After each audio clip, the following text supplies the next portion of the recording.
nos da una mano, podemos iniciar la clase de hoy. ¿Me pueden confirmar, por favor, si están oyéndome bien, en forma correcta? Se te escucha bien, Darío, perfecto. Gracias.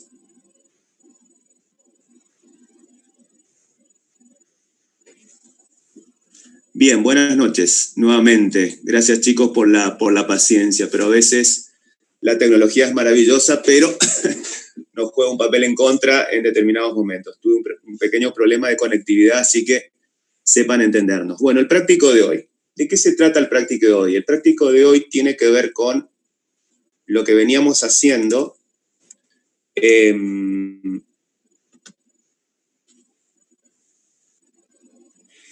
la guía de resolver básicamente convenio multilateral. Es decir, la apropiación de un sujeto o responsable que está desarrollando una actividad que es inescindible, que es inseparable, que la efectúa en más de una jurisdicción y que, por tanto,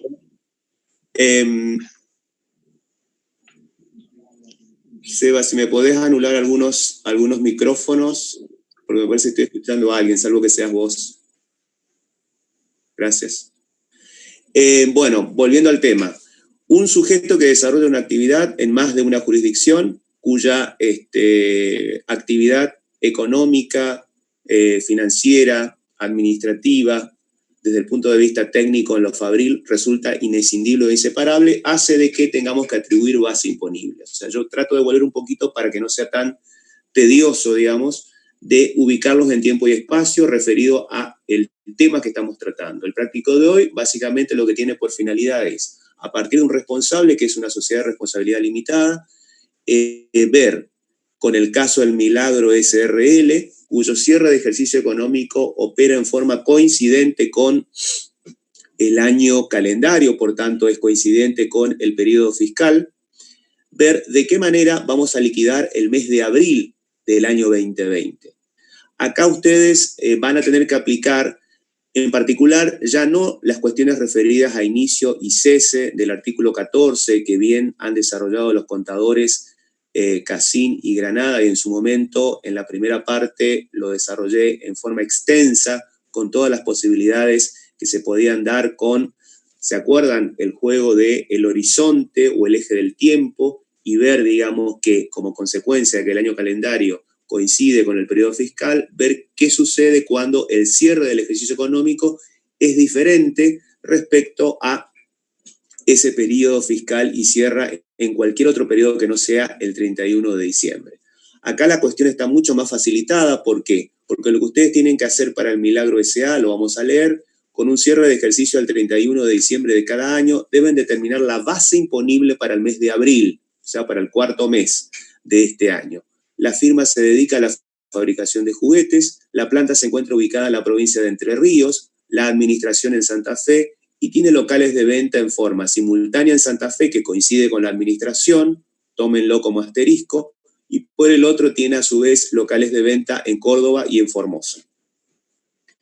Luego les dice el práctico que la información que se detalla es la correspondiente al estado de resultados del ejercicio cerrado el 31 de diciembre del año pasado, y les da las ventas o la facturación del mes de abril del año en curso, que fueron para Santa Fe 1.234.500.000, para Entre Ríos 2.345.600.000, para Córdoba 3.456.700.000 y Formosa 2.963.200.000. Total de ventas que coincide con la facturación, 10 millones. Por favor, análisis de la información que se les suministra. Recuerden siempre y sobre todo para el final, la información de la cual van a tener que hacerse valer ustedes a efectos de ubicarse en tiempo y espacio. La información referida a los estados contables son las que tienen que ver con el ejercicio económico, que no necesariamente coincide con el del año calendario, que coincide con el periodo fiscal.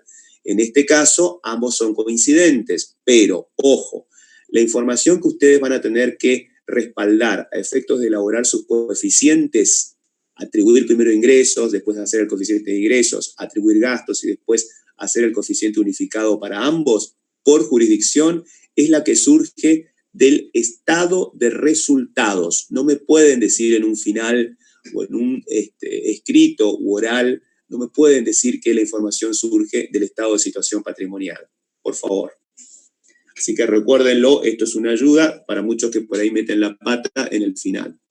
Ahora bien, hecho esto, el práctico les dice que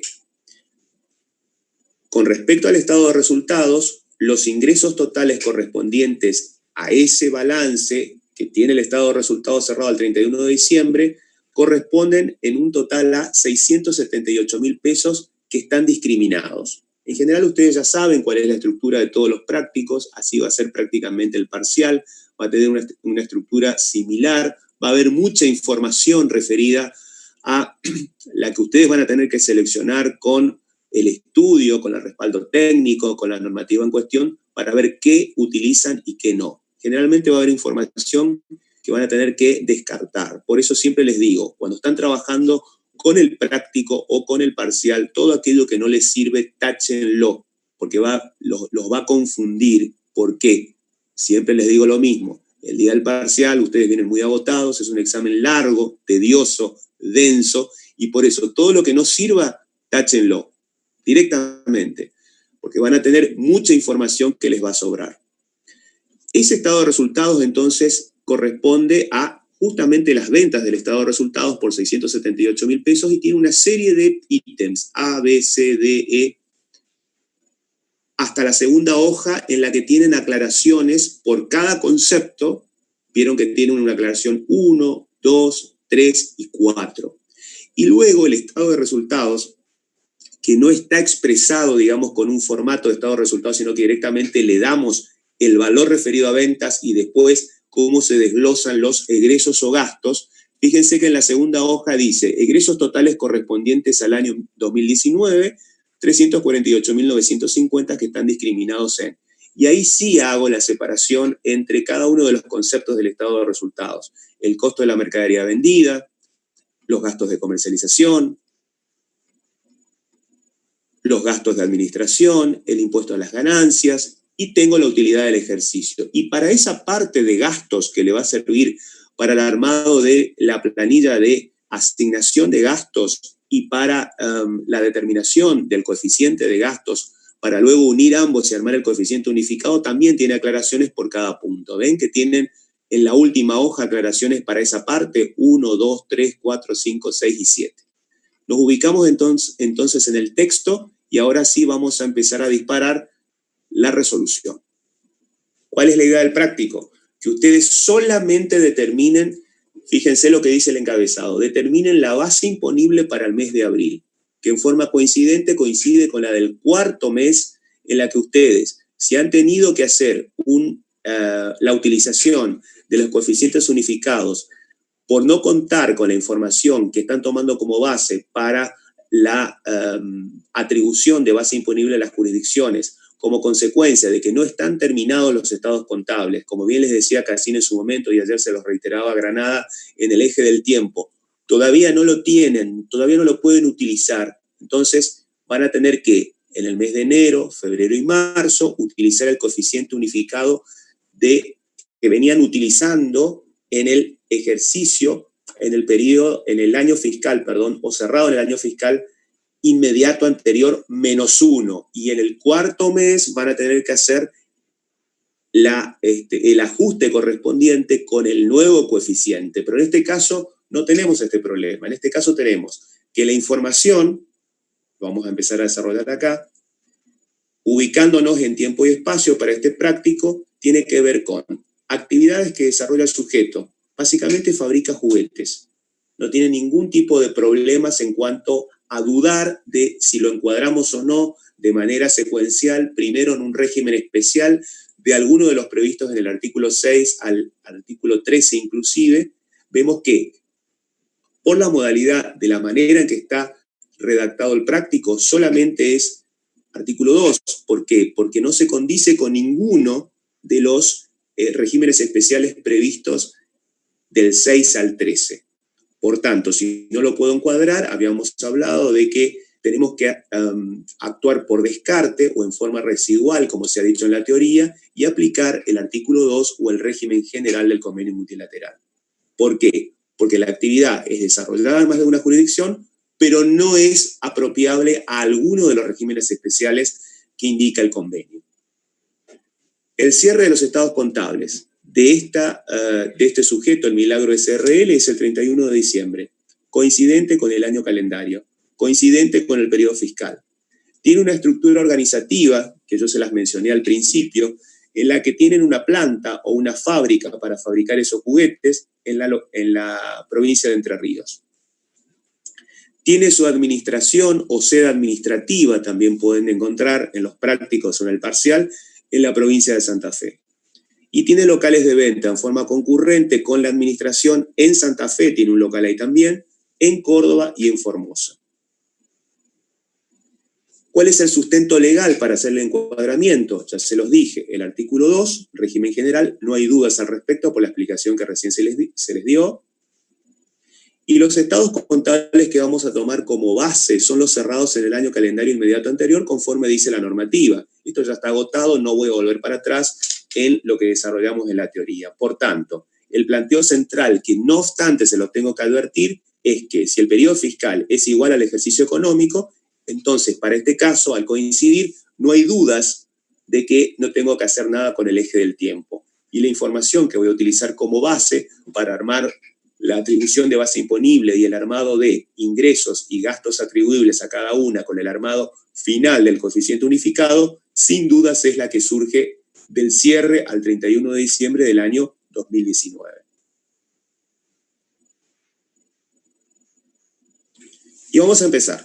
Vamos a tener que liquidar, o mejor dicho, ni siquiera liquidar, es mucho más corto el práctico. Solamente tienen que atribuir base. Vamos a trabajar, como siempre, recuerden, en un proceso lógico en que yo tengo una planilla de atribución de ingresos, una planilla de atribución de gastos, armo para cada uno al final de la planilla el coeficiente de gastos, el coeficiente de ingresos, unifico en promedio y determino el coeficiente unificado respectivo. ¿De qué manera lo voy a ir armando? Primeramente, planilla de atribución de ingresos. Punto 1. Esta va a ser la planilla de trabajo que venían haciendo con el contador Cassini y el contador Granada y habilitando tantas jurisdicciones como sean necesarios de acuerdo a lo que hicimos en la ubicación de la actividad que desarrolla. Vamos al punto 1, si estoy atribuyendo ingresos. De esos 678.000 pesos, que son los ingresos totales correspondientes al año 2019, tengo punto A con una llamada 1. Ventas por corredores de Formosa a clientes de Chaco y Corrientes por 18.000 pesos. Vamos a ver qué dice la llamada 1 en aclaraciones en la hoja 2. ¿Me siguen? Me dice la llamada 1 para ese punto. Del total de las ventas, el 40% corresponde a Chaco y el resto a la provincia de Corrientes. Vamos a ubicarnos entonces. Primera pregunta.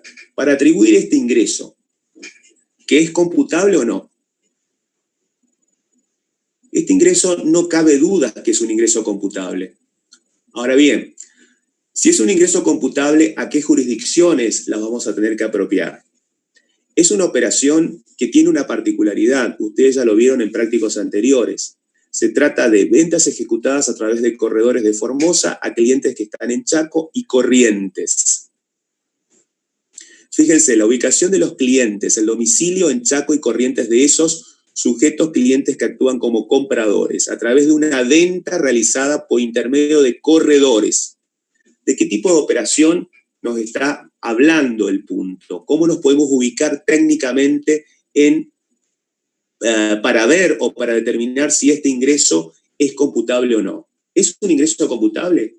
Sí lo es, porque es un ingreso grabado, que está justamente justificado ¿por qué? Por la modalidad en que se hace la venta. Fíjense que se hace a través de corredores. ¿Qué es un corredor? Es un tercero que va y vende, son corredores de Formosa, pero a clientes de otras jurisdicciones, Chaco y Corrientes por 18.000 pesos. Entonces, ¿es un ingreso computable? Sí. ¿Cómo lo apropio? Y empiezo a armar mi planilla. Primer punto. ¿Cuál es el sustento territorial que tengo que preguntarme? ¿Es un ingreso computable? Sí. ¿A qué jurisdicción la voy a cargar considerando de que los clientes están domiciliados en Chaco y Corrientes? Y recordando que esos corredores de Formosa son corredores de la sucursal que tenía en Formosa por el planteo inicial.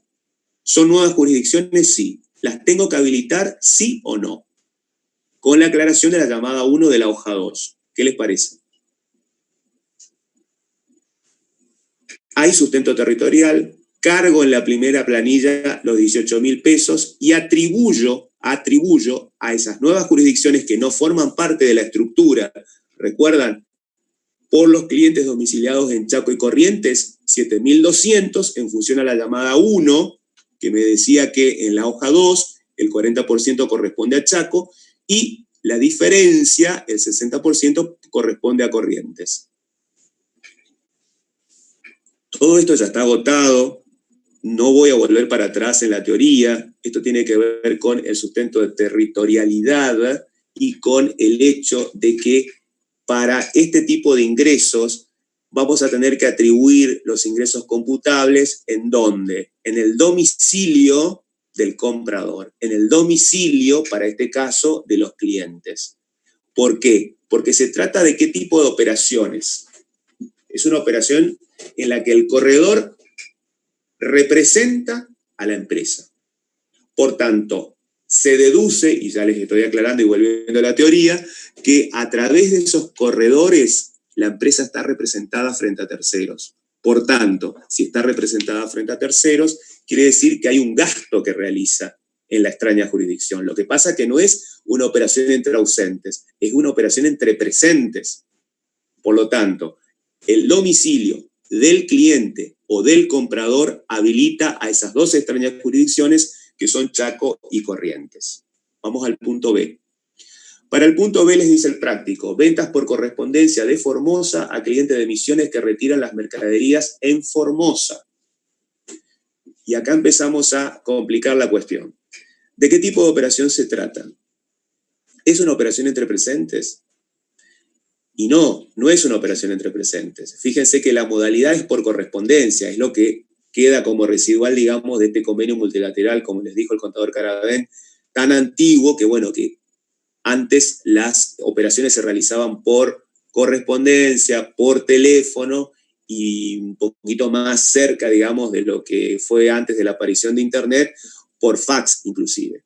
Pero vamos a la esencia de la operación. ¿Tiene alguna aclaración? Ninguna. ¿A qué tipo de operación se refiere?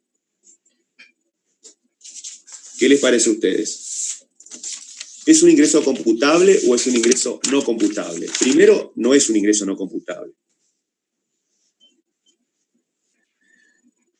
¿Qué pasa con esta situación en particular?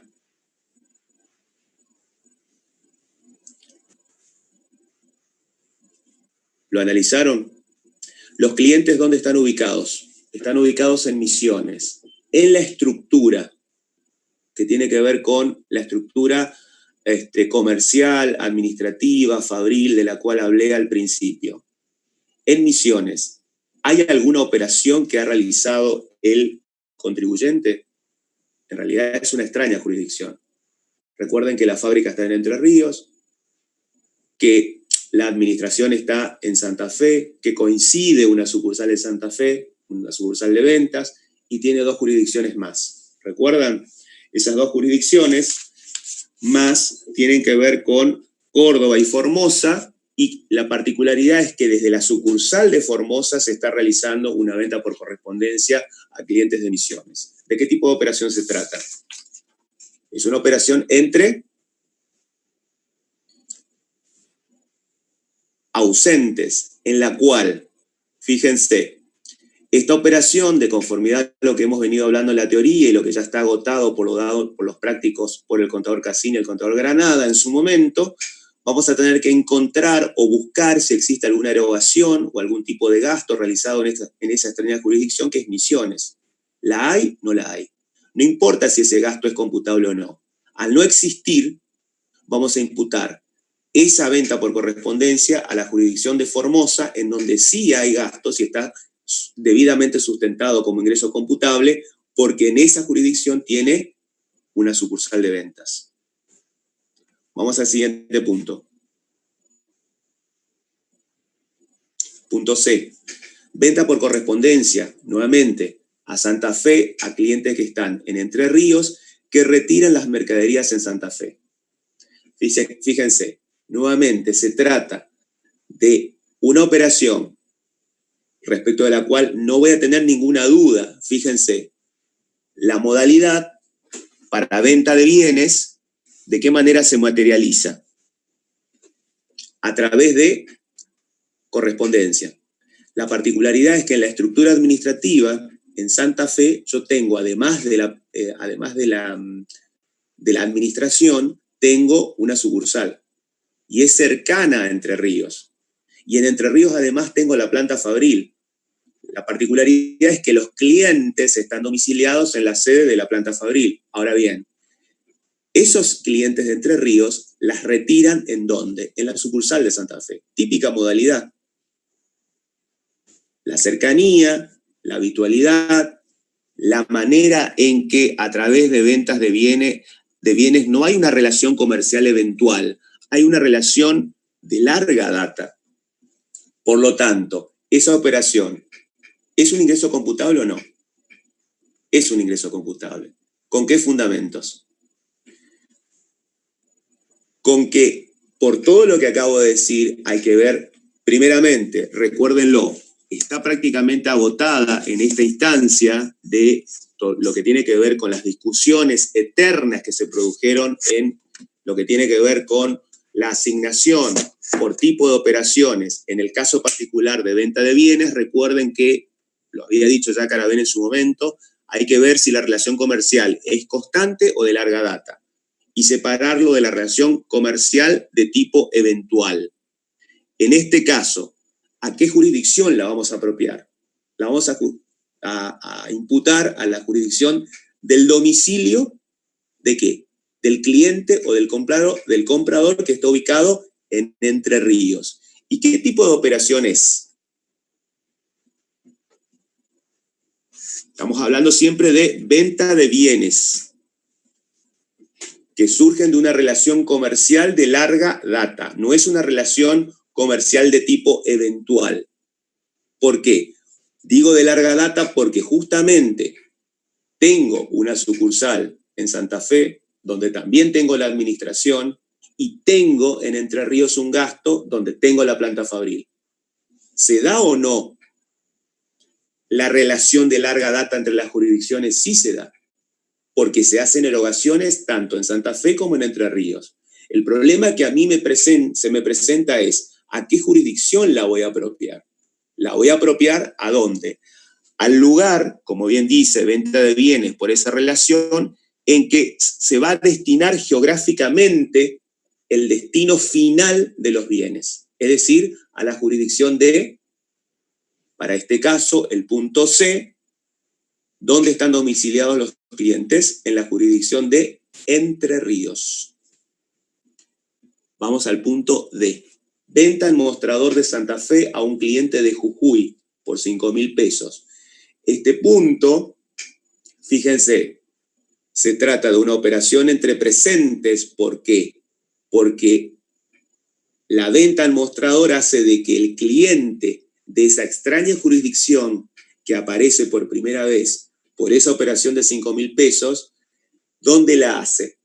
Directamente en la sucursal de ventas de Santa Fe, que coincide con, recuerden, la administración.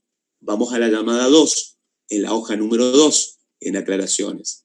El flete está a cargo del cliente. Es decir, que este señor, que me habilitaría en principio por un razonamiento lógico la atribución a la jurisdicción de Jujuy, me aclara al práctico que el flete está a cargo del mismo. Es decir, me está allanando un montón de cuestiones para que yo no dude. Si esta operación entonces es una operación entre punto D, venta en mostrador de Santa Fe, en donde está la sucursal, con un cliente de extraña jurisdicción, con la aclaración de que el propio cliente se hace cargo del flete. Operación entre presentes, ¿es un ingreso computable o no? Sin dudas que es computable. Ahora bien, ¿voy a tener que habilitar esa extraña jurisdicción? No. ¿La voy a apropiar a dónde? Como ingreso computable por sustento territorial. ¿A dónde?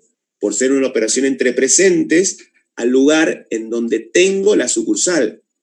No hay dudas al respecto. Siempre el problema, recuerden por favor, es ver, cuando se trata de venta de bienes, si la relación comercial es de larga data.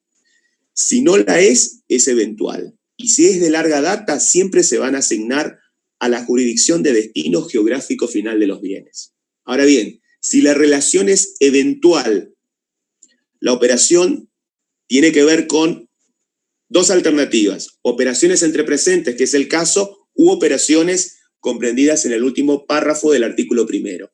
Si se trata de operaciones entre presentes, se asignan a la jurisdicción en la cual se entregan los bienes. ¿Dónde se entregaron los bienes? En la sucursal de Santa Fe. Porque ahí, en forma coincidente, tiene un local de ventas y además tiene la administración. Vamos al siguiente punto. Punto E. Algo parecido. Ventas en mostrador de Santa Fe a clientes que están domiciliados en Entre Ríos, que retiran las mercaderías desde la fábrica por 138.000 pesos. Nuevamente, ¿a qué tipo de operaciones me estoy refiriendo? A una operación entre presentes. ¿Cómo se manifiesta el sustento territorial para manifestar de que este es un ingreso computable? ¿De qué forma? Analicemos la estructura de cómo está redactado el texto. Era el punto E. Venta en mostrador en Santa Fe, donde tengo una sucursal de ventas, a clientes que están domiciliados en Entre Ríos, que retiran las mercaderías desde la fábrica directamente. Recuerden que la planta fabril estaba en la provincia de Entre Ríos. ¿Es un ingreso computable? Sí. ¿A qué jurisdicción la voy a apropiar?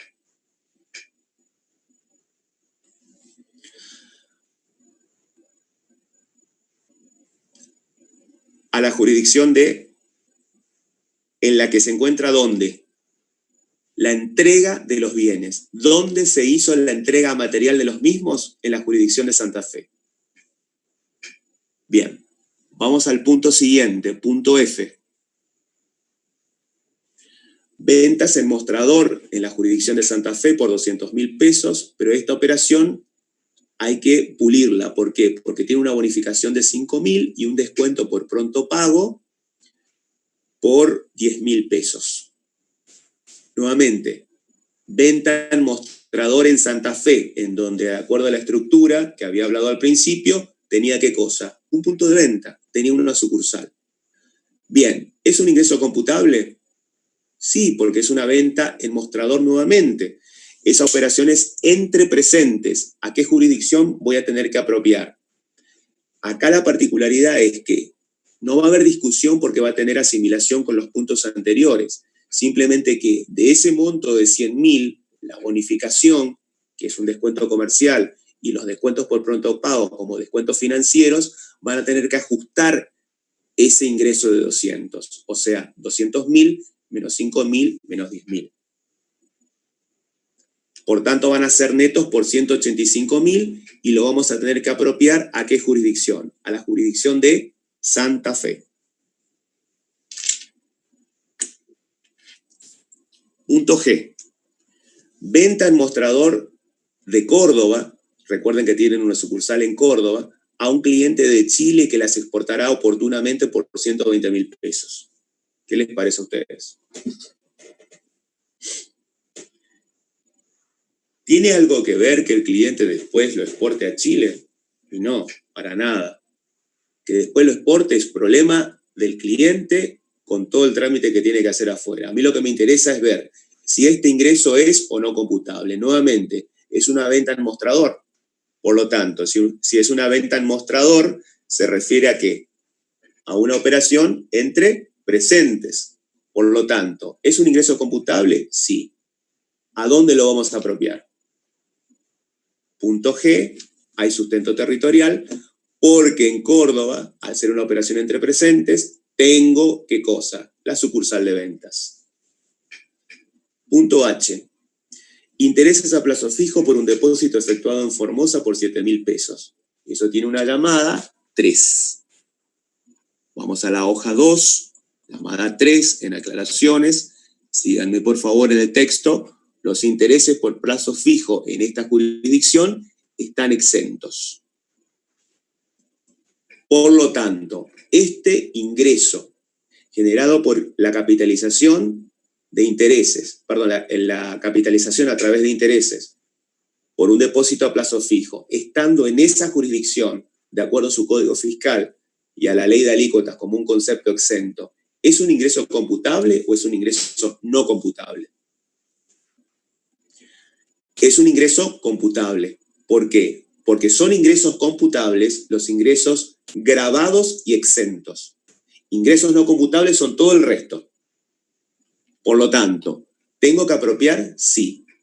¿Para qué? Para el armado, ojo, para el armado de para la atribución de ingresos en el armado posterior del coeficiente de ingresos, esos ingresos exentos, producto de la aclaración de lo que dice el Código Fiscal de Formosa, son ingresos computables. Ahora, el tratamiento que después tenga, cuando yo tenga que liquidar en Formosa esos intereses, es otra cosa. ¿Se entiende? Acá lo que estoy haciendo yo es atribuir ingresos ¿para qué? Para armar la base imponible o la torta de la cual hablábamos en su momento. Por lo tanto, ¿cómo lo resuelvo el punto? Punto H. Es un ingreso computable, por más que sea un ingreso exento, y lo atribuyo a la jurisdicción de Formosa. Recuerden que en Formosa teníamos una sucursal también. Vamos al punto I.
cerré, hago el coeficiente unificado y me queda.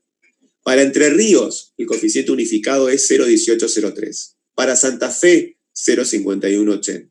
Para Córdoba, 0,1996. Para Formosa, 0,0787. Para Chaco, 0,0078. Y para Corrientes, 0,0156. Después de este arduo trabajo, para ustedes y para mí, voy al punto 4. Punto final que me pide el práctico, que era atribuir base imponible. Fíjense que no me pedía el práctico hacer la determinación de los anticipos por jurisdicción. ¿Y de qué manera voy a aplicar entonces estos coeficientes unificados? Y ahí viene nuevamente el problema que se me ponen nerviosos en el parcial y demás. Sepan manejar, por favor, van a ser prácticamente colegas, tienen serios problemas con la contabilidad. Recuerden, una cosa es la información, sobre la cual me voy a basar para armar los coeficientes unificados, que es el estado de resultados y no el estado de situación. Y otra cosa es sobre qué voy a aplicar el coeficiente unificado. No voy a aplicarlo sobre el total de ventas que me refleja el estado de resultados. Lo voy a hacer en base a la facturación, lo voy a hacer en función al total de ingresos del periodo que me pide el práctico liquidar. ¿Y cuál es esto? Lo que surge de la primera hoja, vamos a la primera hoja, nos ubicamos entre todos, las ventas del mes de abril por jurisdicción totalizan ¿qué cosa? 10 millones de pesos. Esa es la torta que yo voy a tener que atribuir utilizando mi coeficiente unificado por jurisdicción que recién lo determiné. Por tanto, quedaría cerrado así el práctico. La base imponible, que es una sola, la torta, aplico para Santa Fe el coeficiente sobre 10 millones, para Entre Ríos sobre 10 millones, para Chaco sobre 10 millones, para Corrientes, Córdoba y Formosa. Hasta acá es lo que les pide el práctico. La idea era tratar de suavizar un poco la intensidad de lo que hemos venido dando hasta el momento y terminar de cerrar con un copete de manera tal que puedan entender en esta instancia cada uno de los conceptos que tienen que ver básicamente con dos cosas. Primero, operaciones entre presentes, operaciones entre ausentes, operaciones que tienen que ver con la venta de bienes y operaciones que tienen que ver con la prestación de servicios. Todo eso para ver cómo apropio los ingresos computables. Primer punto. Segundo, todo lo que tiene que ver con gastos. ¿Cuándo es computable y cuándo no? Aplico el artículo 3. Pero su correlato con la distorsión que me puede generar una o tantas actividades que generan ingresos exentos o no computables, que en el caso particular, por hacerse una exportación desde la administración, me importó ¿qué cosa? Hacer el ajuste correspondiente para evitar la distorsión de ¿qué cosa? Del total de gasto computable. Y por último, me evito hacer el anticipo por Santa Fe, Entre Ríos, Chaco, Corrientes, Córdoba y Formosa. ¿Por qué? Porque no me lo pide el práctico. El paso siguiente sería armar la declaración jurada por cada una de estas jurisdicciones para el mes de abril. Recordando que en este caso yo tengo dos cosas. Coincide el periodo fiscal con el ejercicio económico. Con esto daríamos por terminada la clase de hoy. Les pido disculpas por la demora, por la falta de conectividad, pero pudimos darla porque estuvimos a punto con Sebastián de suspenderla. Así que le agradezco a Sebastián el aporte que nos hace siempre en el behind the scene. Seba, pobre siempre es el que resuelve todos los problemas, pero pudimos llegar a la clase. Así que, perdón por la demora, pero hemos podido darlo. Así que mañana vamos a seguir con el práctico 22. Tiene que ver con regímenes especiales, así que todo lo que tenga que ver con producción agropecuaria. Nuevamente, como todas las noches les decimos, cuídense, quédense en casa, traten de salir lo menos posible y mañana será otro día. Que tengan buenas noches y muchas gracias por compartirlo. Hasta mañana.